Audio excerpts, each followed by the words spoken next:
The Bunker Boys Underground, show number 1. This show's about moving off grid, solar panels, the tiny trailer movement, levitating rocks, UFO over Arizona school, handling of fish safely, red orbs, and to reach us, contact us at bunkerboysunderground@gmail.com.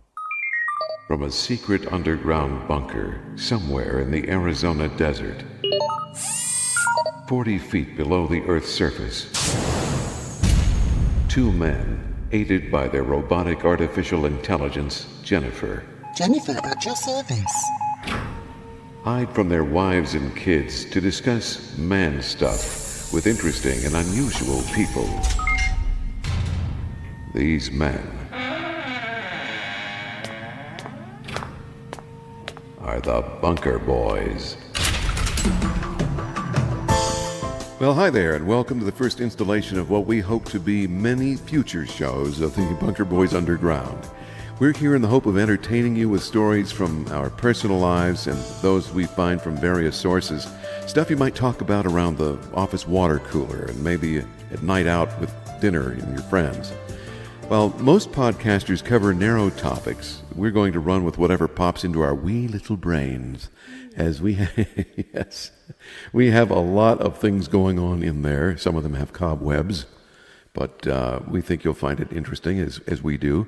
Along the way, we might interview a few folks that have some interesting stories or hobbies to talk about, or even fascinating events that happened in our own lives.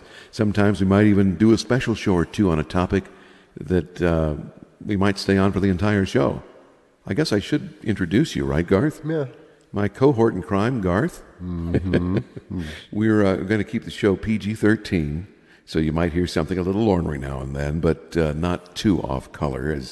And we think, teenagers would enjoy listening to it too, and we don't want you to be embarrassed in front of your kids listening to it, right? And my co-host, Garth, is a rabid outdoorsman. Yeah, rabid, thanks. I mean, avid. Avid, Chris, avid. Avid outdoorsman. I'm not sure what he's been bitten by, but he'll tell us more about that, I'm sure. Garth, tell us a little bit about your background. In the 70s, I started commercial fishing when I was real young, and gradually moved from there into my own yacht painting business. Wow. Yeah. And then did that for, about 7-8 years, and then got a belly full of that, tired of waiting for, the check in the mail all the time. So then I got into sport fishing after that. So then I sport fished for almost 12 years, I guess it's been. That's pretty interesting. Yeah. So you worked for the wealthy, huh? And sometimes, I guess you could say. I don't know too many people that have a yacht, but just saying. Yeah, and they were pretty expensive boats that I was used to paint. And then the challenge always, you have to wait for a good day to paint. You can't just do it when you want, right? Right. That's very true. Yeah, interesting stuff. I'm Chris. I'm a former radio announcer and current voiceover talent. I do a lot of commercials for radio and TV, or used to do a lot more than I do now, but I've done narration of various sorts. I'm also a computer specialist for a large corporation.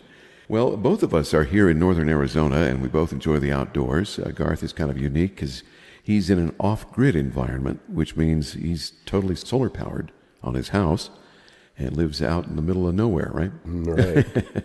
Or almost that way. Almost, yeah. Not too far from civilization. And I plan to do the same thing. I want to get back to a more basic life, Garth is being a commercial fisherman. I'm sure he can tell us how to remove a hook from anything. Your face, your nose, your ear, earlobe. Yep, that's a doctor right there. Yeah, so you're part doctor too, see? Hunting and fishing is Garth's way of life. He's enjoyed that for many years, and that's kind of a unique perspective. Not everybody does that, and I hope to do more of it. I grew up with a little bit of that in my lifetime. My father's an outdoorsman, and he taught me a lot of stuff when I was young about hunting and fishing. But I was always more interested in music and computers and CB radios and acting, and that was my cup of tea. But I still enjoy the other things. I love to camp. Mm-hmm, me too. Yeah, and my That's wife. basically what we're doing up here is camping. Well, when you think about it, camping in a house. Right. But you do have to watch how much power you use when it's solar, because you don't have unlimited power. Right. You've got what your batteries can provide you, and that's it. Exactly. So something to think about. And we can discuss that as time goes on, too, because that's a little different for most people. They don't understand what's involved and what you might run into when you use up all your power and you still want to watch TV. That can be a challenge. Well, I was going to talk a little bit about that. How long have you been living off-grid, Garth? 12 years. And what prompted you to do that? Because you were in California, right? I lived in California most of my life until I was 41, I think it was. Then I moved to Lake Havasu, Arizona. Oh, okay. 17 years ago in 2000. So then my wife was in the she's in the Army now. So she was not the Army, but the National Guard. She's retired from the National Guard. But while she was in the National Guard, she worked up by Flagstaff. Okay. Yeah. So, and we had property up here. We had bought property up here, which now we live on. We bought 40 acres. So instead of her having to drive from Flagstaff to Havasu, which is like 200 miles, something like that, we decided to build up here. So we lived in a 30-foot travel trailer up here for a year. Basically a camper. Basically a camper. Yeah. And just did it from that. We started that, and I put a little solar panel on top of that and bought some batteries, and we had, we could watch TV and take hot showers and what have you. Then, of course, cooking was propane, right? And cooking was propane. And your heat, maybe. And still is. Yeah. So it's, it's fun when it first started. But there are challenges. There's a lot of challenges up here off-grid. Well, too, I mean, when you think about it, your power is only what your batteries can provide you, and you can only provide your battery's power from the sun. Right. So if it's cloudy... Or you have a generator also, a backup generator, which will charge your batteries. That's right. Because you have to go through an inverter. But that's expensive, though, huh? Yes. I mean, propane isn't cheap these days. Right. Well, my generator's gas. Oh, gasoline. Mm-hmm. So that's maybe a little cheaper? I don't know. No, it's about the same, basically. Yeah, so that's always the case. I know my house up here, we built up here too, and of course we have a house down in Phoenix. But eventually we're going to retire here, and we've got 10 acres and hope to buy more eventually, and maybe get the properties next to us would be nice, but you never know. But yeah, it's been interesting up here getting all that done from scratch, and the amount of work it took us to get it done, and the dealing with the county, and that's just those guys are something else. They're more worried about did you dot your T and cross your I, or the other way around. I dotted T's while I crossed my I's. Yep. Especially over government paperwork. But they have all these rules and regs, and you've got to test, can you percolate your septic system? Is it going to work? And if it doesn't work, you can't put a septic in. You can't build a house either. And then if you can't put a septic in, there is no house. Right. So we were lucky and got through that mess. But yeah, it's always a challenge. And, these tiny home industries, I love tiny houses. Those are really cool that you see on television. Mm-hmm. And when you watch them, you think, well, that'd be cool to live in a tiny house. But you can't just put those anywhere. Unless you have a friend that has property that wants to let you put the house on the property. Right. Or let you rent from them. But you can't just place that on vacant land. No. Because they won't let you. You don't have a septic system. That too. Or you could only stay 14 days. Yeah, like up here the rule is like 10 to 14 or something. Yeah. And then you have to move for a week. Right. And then you can come back. Then you can come back. For another 14.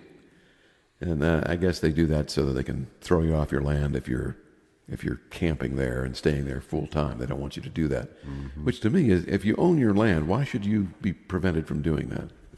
So that's always something to consider. You have to deal with the county. But once you're past all that stuff, you can really make a nice life up here. That's true. And then again, we're up here above 5,000 feet, so it snows up here, even though it's in Arizona. Right. And many people don't realize there are 3 climates here. There's the low desert, and then there's here, which is high desert. High desert, yeah. And then there's that place up near the Grand Canyon, which is evergreens and forest. Right. So you've got all 3 climate zones in one state, and it's just driving north. And it's all 150 miles from each other. Yeah. So in one day you can see all 3 climates. Yes, you can. Pretty amazing. But it's beautiful. No matter where you are, all 3 of those places are really nice. We failed to do something. We have a little friend here that takes care of us and controls the environment, and I forgot to introduce her. I don't want her to be angry. Jennifer. She's got a light on that's telling me about something. She's got an alert. Let me press the button and see what she wants. Your coffee is ready. Oh, boy. Oh, thank you. Well, we could use it today. It's a little bit chilly. Thank you, Jennifer. Thank you, Chris. Oh, Garth, did you want something too? Yeah, I'll take a cup also. Okay, so she'll get that. All we have to do is press a button and she delivers. That's cool. How do Your coffee we get? is ready. Oh, yours is ready too. Mine's ready. Well, anyway, I hope, Jennifer, that you find this all fun to listen to too. Interesting. Yeah, you say that now, but wait till it gets going here. We might get a little weird on you. But anyway, Jennifer's a fun kick. She's kind of our comic foil and, the house mom. She keeps us in line. Speaking of trailers, you lived in one for how long till you built your house? A year. A whole year. Mm-hmm. That had to be a challenge. It was. Is there something about a trailer that if you could improve it, what would make it better for you if you're living in one, like when your house is being built? More insulation. Yeah, it's cold, isn't it? It's or damn cold. Or in the summertime, it's damn hot. Right. No, when we were living in it, it got down to 0. Wow. Yeah, and you'd be laying in bed blowing frost. You'd see.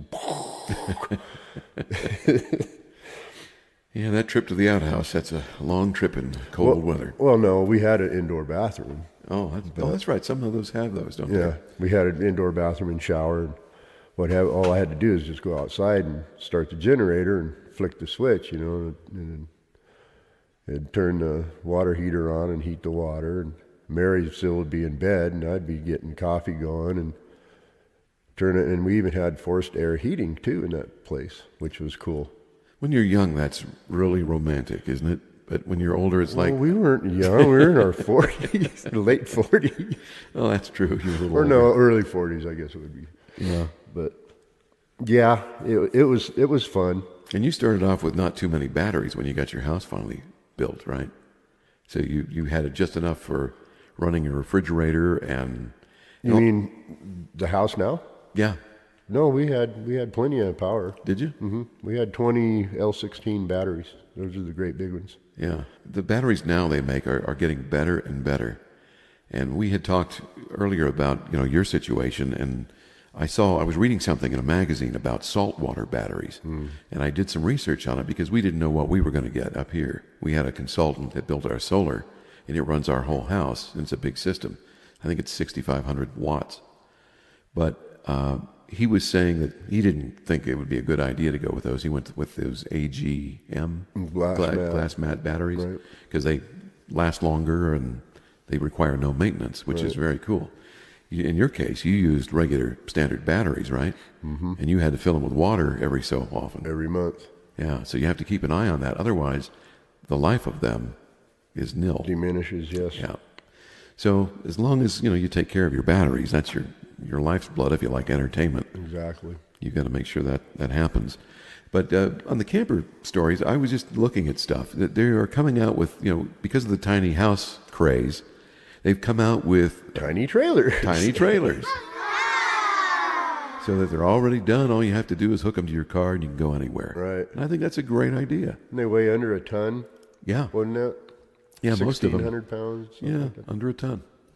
And I think that's fascinating. Now, my wife and I have a big camper. We have like a pop-up. Couldn't think of the name of it. And that, it's got 2 queen beds on either end that fold out.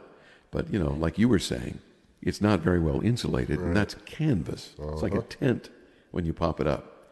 So you have to keep the heat going all night long if you want to stay warm. All night long. Yeah. Thank you, Lionel. But with the new stuff that's out, they're building these little hard-top teardrop campers. Say that 3 times fast. And they are very tiny. They're basically a bed on wheels. Mm-hmm. You can't stand up in them. So it makes it hard to put the pants on in the morning, but hey, if the neighbors are understanding, you're okay. Right. But I enjoy doing camping, and now that I'm older, I want to do it more, and it's hard to get away from the city sometimes. But eventually we're going to do that, so that's why my wife has been bugging me. Get another camper. Let's get a hard top in case it rains, or we don't ever have to collapse it. It'll stay heated longer and cooled longer in the summertime. and even those little ones, those Right. teardrops. They have air conditioners and microwaves and all sorts of stuff. Well, hell, you know, they're so small, you don't even need a refrigerator in there. You just turn your air conditioner on. And put your pop in there. There. Yeah. We've been reading about them for months and checking out YouTube, and they show you walkthroughs on all of them. But you know, you can get a used camper if you spend $15,000 to $17,000, which is a lot of money to anybody. Mm-hmm. You spend that kind of money, you can get a fifth wheel for that's several years old, Right. and it's still in great And shape. it's still almost brand new, basically. Right. But these little teardrop things, they're selling for 15 to 18. And then if they're slightly larger than a teardrop, ones that you can stand up in, they're going for 25 grand. Yeah. It's Just for something the else. uniqueness of being small. I don't know. I think that's a little expensive for my taste. And some of these are so new, there aren't any used ones for sale.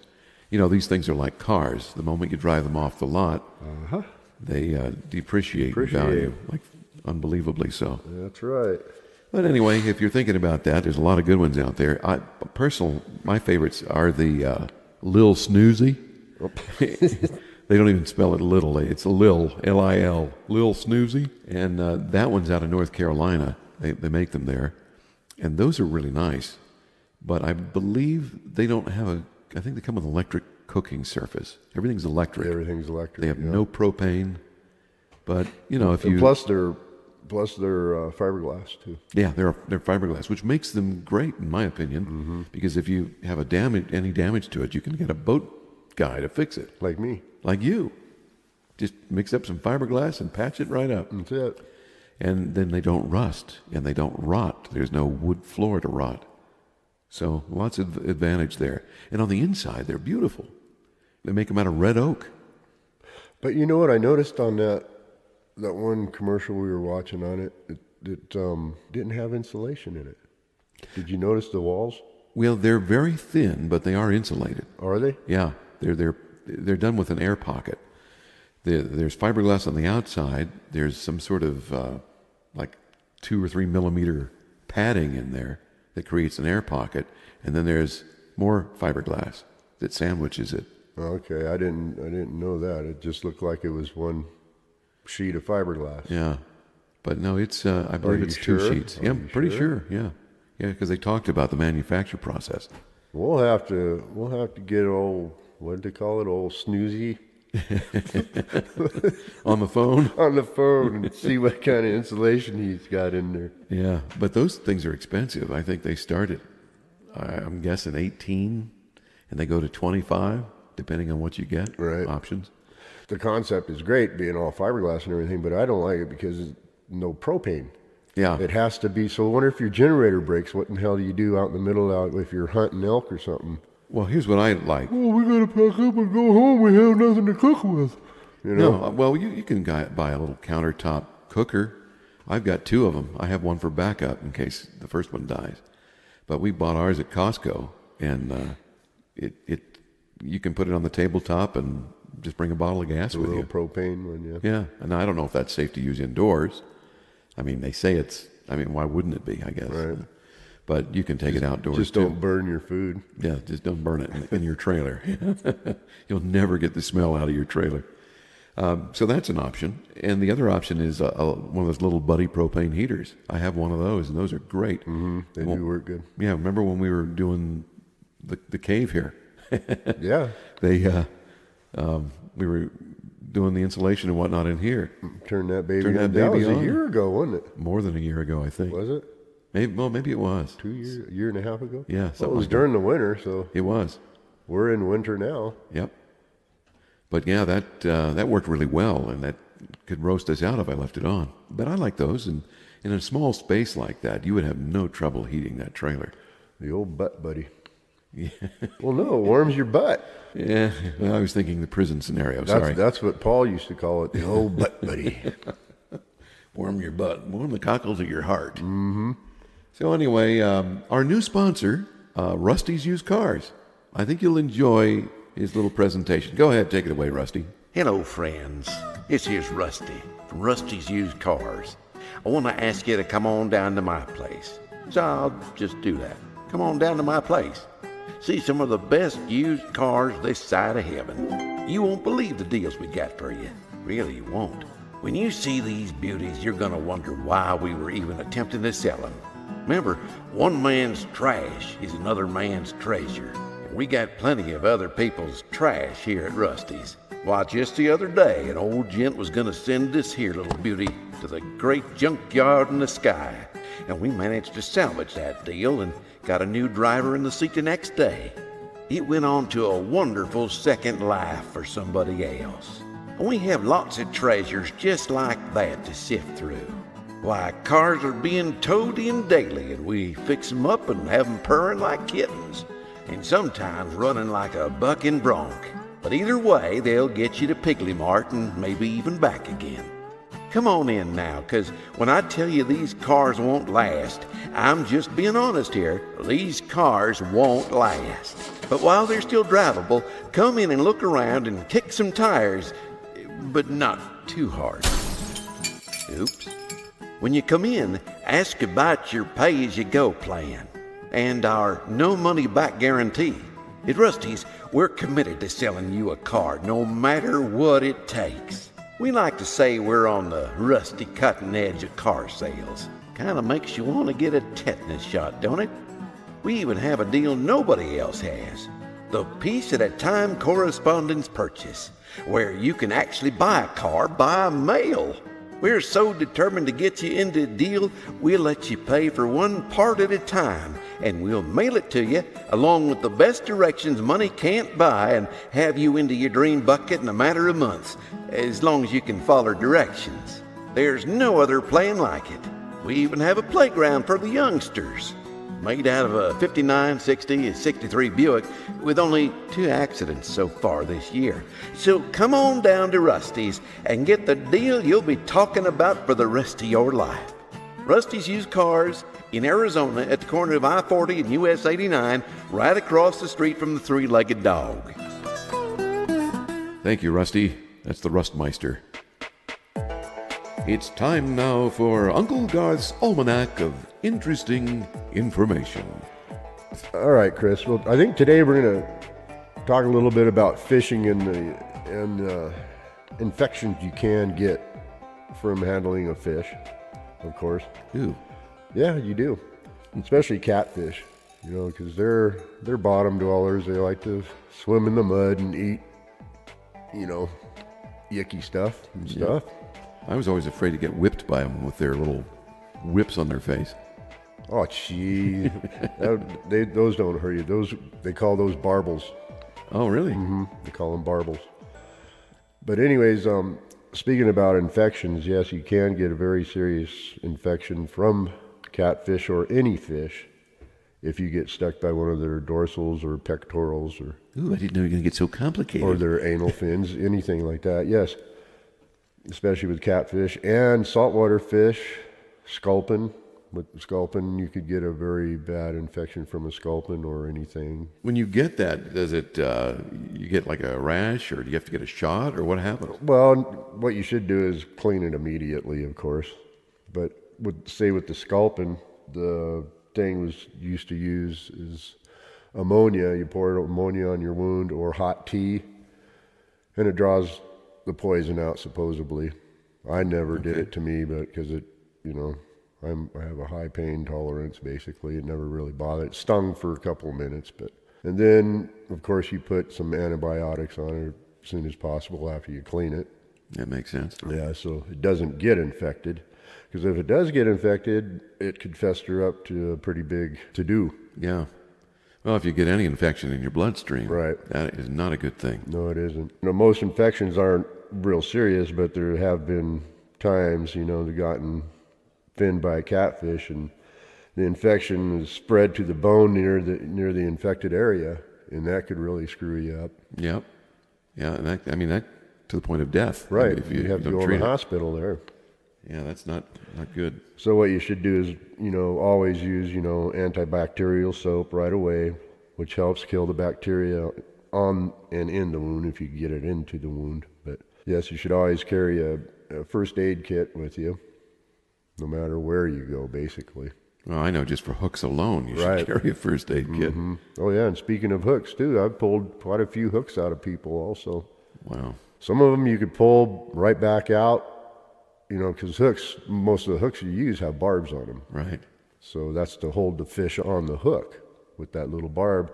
Sometimes you use barbless, which will slide right back out. So if you do get a hook in you too deep that you can't really get back out, you have to push that hook through the skin and then cut the barb off and then back the hook out.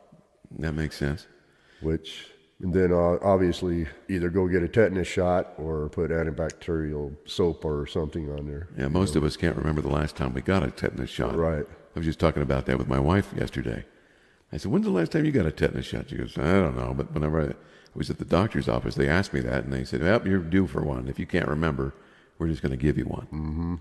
Because they can't hurt you, I guess, but it can hurt you if you don't get one. Right. I just got my tetanus shot about 4 years ago, and we were sharpening up some axes at work and cut myself, and pretty good. Had to get a few stitches. Danger. Uh-oh. Danger. What happened? I think she was commenting on, Oh, on me? Okay. yeah, that's a dangerous situation. It was. Oh, my. But, yeah, that's, I've had hooks in me, too, and my brother had one in the side of his face. He got hooked. Oh. He hooked himself. I don't know how he did it, but he had a plug on, and the plug had hooks, and just got him right in the side of the face. So he had somebody put a shoestring or something inside the little J of the hook. Right. And then he said, just yank it. Don't tell me when you're going to do it. Just do it.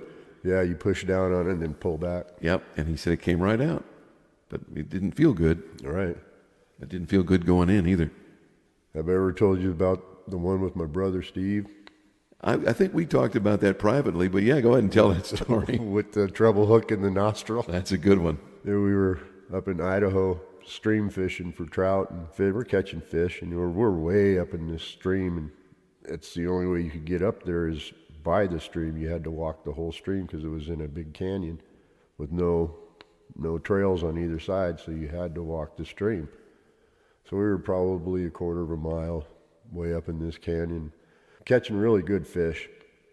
And all of a sudden, my buddy and I, we were in front of my brother, well, kind of in front and off to the side. And we hear, uh-oh, you guys.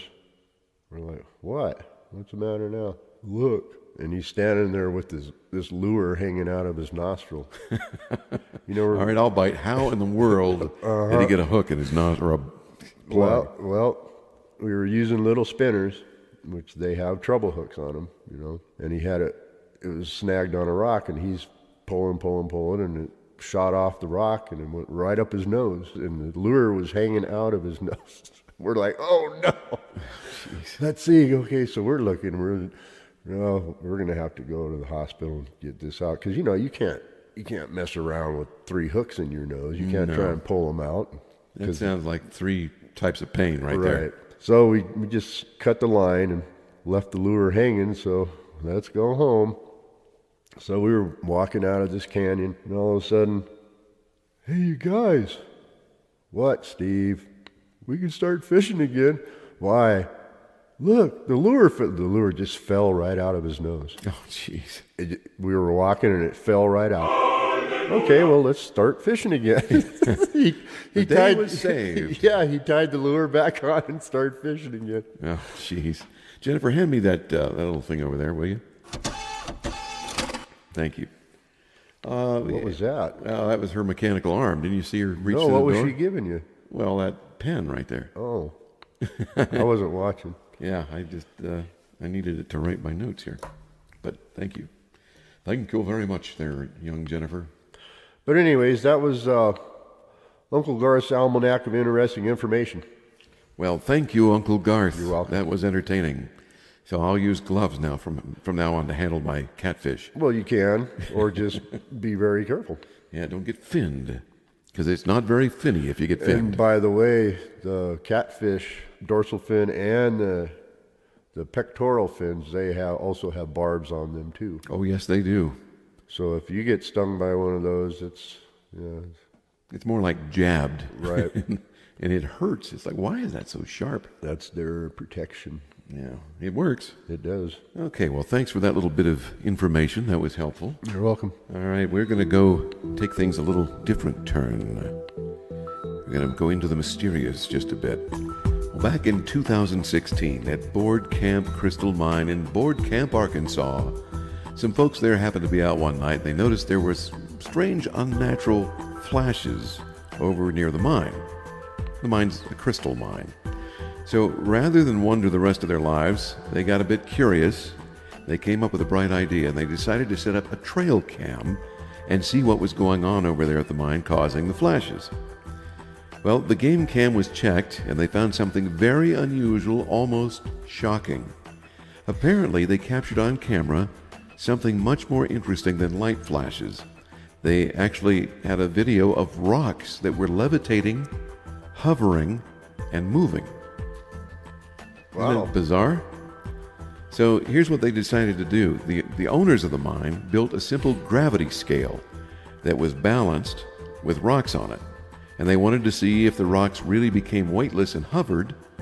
So they set up the trail cam again and watched the balanced scale. And to their amazement, at least one of the rocks on the scale became weightless. And you can see that dramatically demonstrated as one side of the scale tips very quickly up, and there is nothing on the other side of the scale. So it just lifts up. And these are still pictures, but they sequence them so you can see what happened and what time it happened. Oh, my darn. Some of the trail cams not only record, still photos when there's a motion of an object, but it also trips an infrared sensor, whether it's in daylight or in complete darkness. Now here's where it really gets interesting. The trail cam had not only the timestamp on it, but also the temperature. And, some of them even have the phases of the moon on them. And here's what happened. The temperature at first drops 2 degrees. And then there's some light flashes. And one of them was so intense that the night vision on the camera kicks off because it thinks it's daylight. Wow. So it must have been pretty bright for a while. Mm-hmm. And then it starts recording what it thinks is broad daylight, so the picture kind of turns dark. But you can still see things there. And there were at least 3 flashes and at least 4 photos shot within the same minute.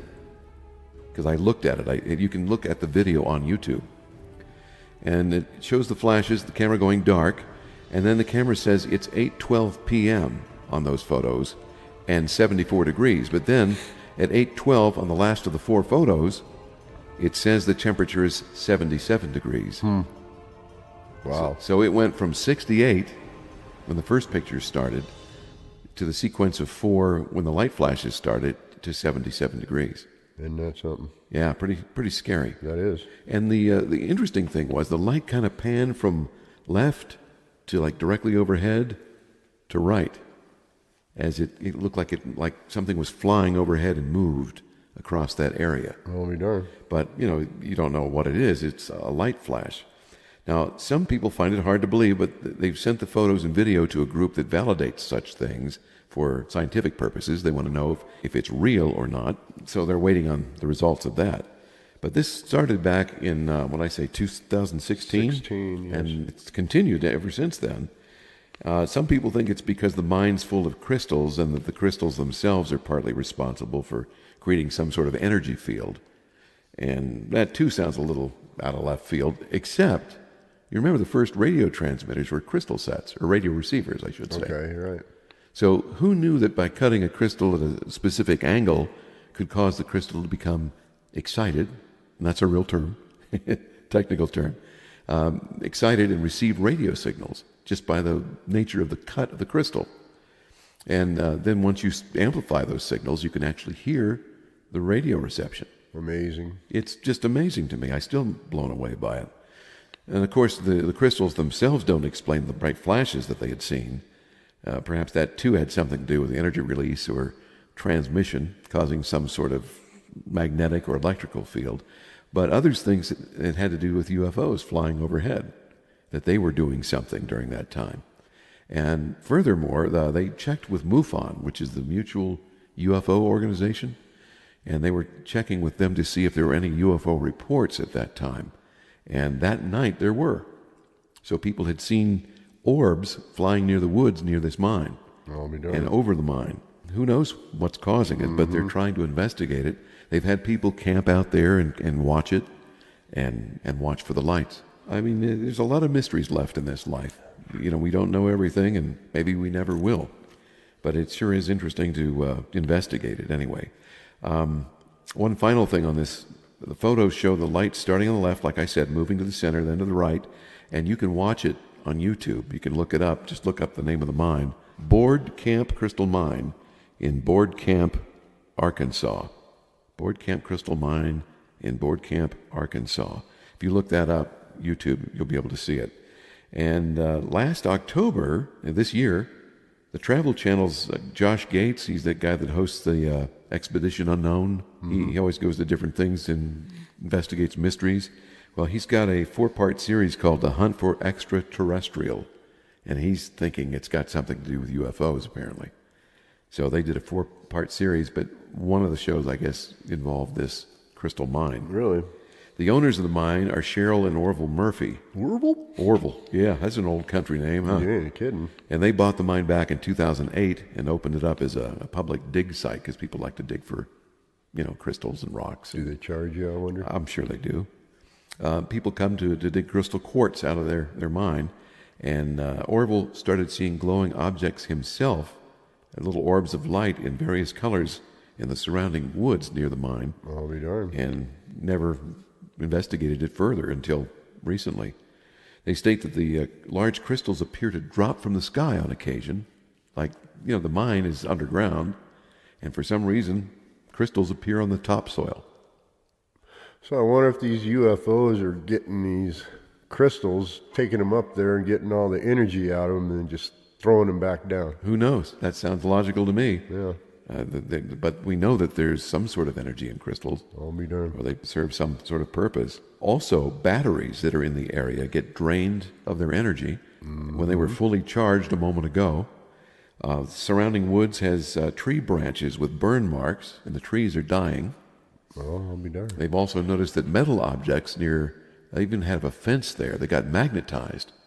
So anything that's in the path of this light seems to get magnetized. I would see if there's any radiation around there. Yeah, you You wonder. know? That's probably a good thing to check for. But they've taken magnetometers in, and he even shows, Orville has taken his compass out along the fence line where the fence has metal barbed wire, and notice that the wire there is magnetized and it affects the compass. It goes haywire. Yeah. So there's something to it. I mean, we've got physical proof that something happened there. What parallel line is that on, does it say? No, but you could probably look it up yourself once you know where the city is. But that is kind of interesting to... Because I Think know about they have the parallel for it's 3 something, but it goes all the way across the United States. The United States, it does. Wow. Yeah. The No, United States. The United. No, it does. It starts from California, goes all the way across, and then that line is where people see a lot of these UFO sightings, supposedly. Yeah, and, you know, I've always been sort of a believer in UFOs because I don't think people make stuff up most of the time. Most of the time, right? You got a few people that are a little crazy and they will make things up just to draw attention to themselves. But I don't think for the most part, all the people that you hear from about these things are liars. I agree. I just don't believe it. Well, you've seen one and I've seen one. I've seen a couple. More than one, yeah.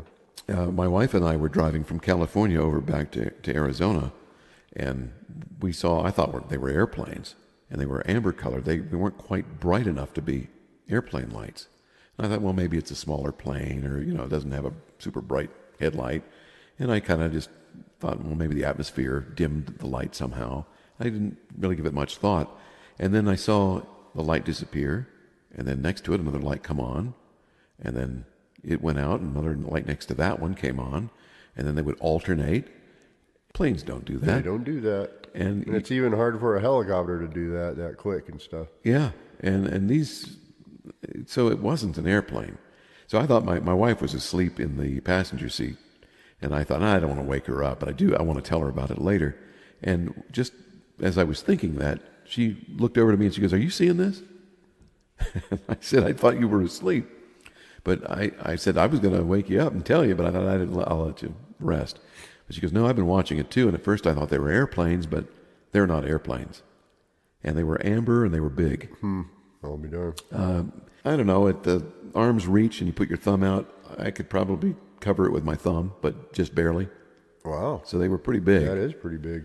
And who knows how far away they are, because you have no way of knowing. Some people see things that are the size of a basketball, and some people see orbs that are the size of a baseball. But there's something to them. And the size of stars. Yeah. That's what I've seen. Yep. Matter of fact, probably, it was about a week ago. I was standing out on the front porch. It was dark. Rockford had to go out and go to the bathroom. So I let him out, and I was standing on the front porch, and I look up right over that way. Well, you guys can't see where I'm pointing. I guess it would be southwest. Yeah. Southwest. And up over the mountains, here comes this dot. No flashing, no nothing. Yeah, airplanes have a tail light. This was last week, and it just at a steady speed. It could have been a satellite, but it was too dang big for a satellite. Yeah, because they're way up there. Right. But just saying, it came over the mountain and just no noise, no nothing. Yeah, that's It went and I even walked off the porch, walked down by where we parked the trucks, and watched it keep going towards Sedona. Okay. So now Sedona has a lot of these Yes. weird happenings goes on around there. Well, rumor has it that there's some time portholes there. Right. Thin. Or vortexes. Vortices. Yeah. Yeah. Yeah. And then one we saw back in October, I had my brother-in-law up for the first time. He's always wanted to see the off-grid house here. So he and his wife came up, my wife's sister and her husband, and we're sitting out by a campfire out in the middle of Oh, that's right. the You were driveway supposed to here. tell me about this. Yeah, and I looked to the southeast. I'm sorry, that's southwest, over the trees, and there's this thing that looks like the size of a basketball. And my brother-in-law saw it first, and he goes, "What's that thing?" I go, "What?" And he says, "Come over here." And he points up above the trees, and there's this perfect ball, perfect sphere. And I said, "Wow, it's red." He goes, "Well, it was orange a minute ago." I'll be darned. I said, "Well, you know how some people mistake one color for the next because they're pretty close?" Mm-hmm. I said, "Are you sure it was orange?" He goes, "Orange is a pumpkin." I said, "Well, I'm looking at it right now, and it's as red can be. I'll be darned. It's not orange." No, it was pitch black outside? It was almost, it was pitch black. You could see the stars in the Milky Way. Okay. And so my wife was there, and I said, "Hey, So there was no sun shining? Oh, no. Okay. No, this was evening or night. It's probably close to 9 o'clock, about 8:50, I think. And at first I thought, well, maybe somebody flying a drone, because, people out here do that. But there's no flashing lights on it. I mean, a drone has a light on it that flashes. It has to by FAA regulation. Mm-hmm. And it didn't have that. And it was just a solid color of red. And my wife says, "You know what I thought was unusual about that?" She says, if you looked at the inside of it, because, we're looking at, quarter mile away. That's my best guess. The inside swirled like there was something liquidy inside. I'll be darned. But it was solid red through and through. That's pretty wild. And the light was not coming from the outside of it, but from the inside of it. I wish you would have called me. And Boy, told me. But by the time you would have seen it, It would have been gone. yeah, I don't know if you would have been able to see it from your angle, from your front porch. Maybe. So if it was off that way, I could have. You might have been able to see it. I have no idea what it was. I'm going, if it was off that way, everybody that's listening to this, Turn your head that way. turn your head that way, you guys. Well, anyway, yeah, interesting. I wish that we could find some answers on some of these things. Oh, you ain't kidding. I have my own theories, and mine come from a religious point of view. And some people may not believe what I think, but I think it has a lot to do with angelic activity. And because there are such things, again, my opinion, I believe it's a fact. Who knows what their motivations are or why they would do what they do. But somebody's doing something. Yeah. I don't believe our government is, they keep saying our government is 30 years ahead of the technology we see every day. But I don't know if I believe that. I don't think the government knows what some of these things are. I'm sure they don't. Because they're the ones investigating. Right. What did you see? I have a friend, and I can't reveal who he is, but he was telling me one day that his brother went to school in this Navajo area of Arizona. They're Navajo Indians. And, or I guess I should say Native Americans, but I don't think most of them are offended by what I said. Just don't say anything about the Cherokee Indians. Why is that? Because you're I'm Cherokee? part Cherokee. Which part?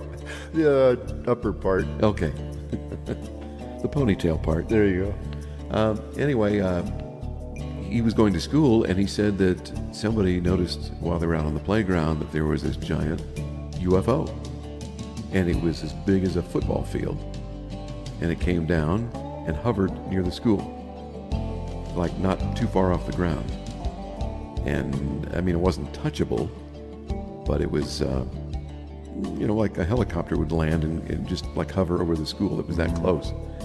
Well, a few minutes after that happened, maybe half an hour to 40 minutes or so, some black government trucks showed up, and they came into the school and they herded all the kids into the gymnasium. And they told all the children, Don't tell anybody you saw it. you didn't see anything. Wow. Isn't that something? It was nothing, and nothing to be afraid of, but you didn't see anything, and don't tell anyone about this, because it's a top secret thing. That's not right. Well, I don't believe them. I don't even know that they knew what it was. I don't believe they even thought it was a top secret thing. I think they were just trying to keep people quiet. Do I think some people know what's going on? I think there are. Oh, yes. I think there's some people that have been talking to these creatures for a long time. Well, look at Area 51, you know? Yeah. You know, I used to worry about what people thought because of what I think, but now I don't care. I mean, I don't. I don't care either, They think I'm nuts. But They think I'm not. I'm not nuts. But you see things once in a while yourself, then you start to realize that not everybody's lying. I don't know if you saw this one show. I forgot what it was on, but it was about Area 51 there in Nevada. And this pilot, he's talking about it now, but he couldn't back then. There were UFOs going in and out of there. It showed a demonstration of what he saw. Yeah, like a recreation. Yeah, and these things coming in for a landing, going down there, another one coming in, and he said he saw that. Yeah. But he couldn't say anything at the time. It was all top secret, hush, hush.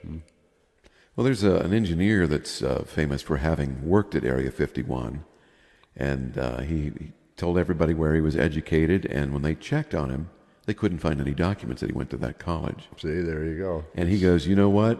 He says, I'm being wiped out so that nobody can tell that I'm telling the truth. Exactly. But he says, I went to that school because I can put you in touch with people that went with me. So, it's funny how the government works when they want to. Well, I hope they don't come after us for talking about something. Nah, like they're that. not going to do that. They were just two people that live off-grid. Hey, you guys. Friends of mine always joke because I always believe there was something to this, and I think they do too, but they like to joke about it. And they would always say, why do UFOs always pick up the dumbest hillbillies and do probing and testing, and then they release them? It's like, why wouldn't you pick up someone like Einstein so you could study intelligence? Yeah, exactly. Well, we want to see what stupid really is. Yeah, we Earthlings are getting a bad rap because they're thinking we're all like that. But I don't know. There's something to it. It's interesting to note, and I don't ever get tired of talking about it because there's always something more to talk about. Yeah, I agree. But which there was just something more that we both added. I never knew anyone that kind of a dramatic thing happened to, like this Navajo buddy of mine and his brother. Now, how long ago was that? Oh, well, his brother's a lot younger than me, so I'm going to say maybe 12 to 15 years ago, maybe. Oh, wow. Yeah. And he said he'll never forget it. I wonder what part of Arizona that was. Yeah, I know, but I can't reveal it on the show. Right. It might point out who these people were, and I don't want to get them into any hot water. I don't blame you. But, You can tell me after the show. yeah, I can do that. I won't say anything. But, I never knew anyone that happened to, and that just further tells you that there's something to it. Right. Yes, I agree. So now that we've solved all the world's problems, Well, at least we tried. we know how to get hooks out of our face and out of our nostrils. Just jump up and down on a trail and get rid of them. Jennifer, Yes, Master. I like when she says that.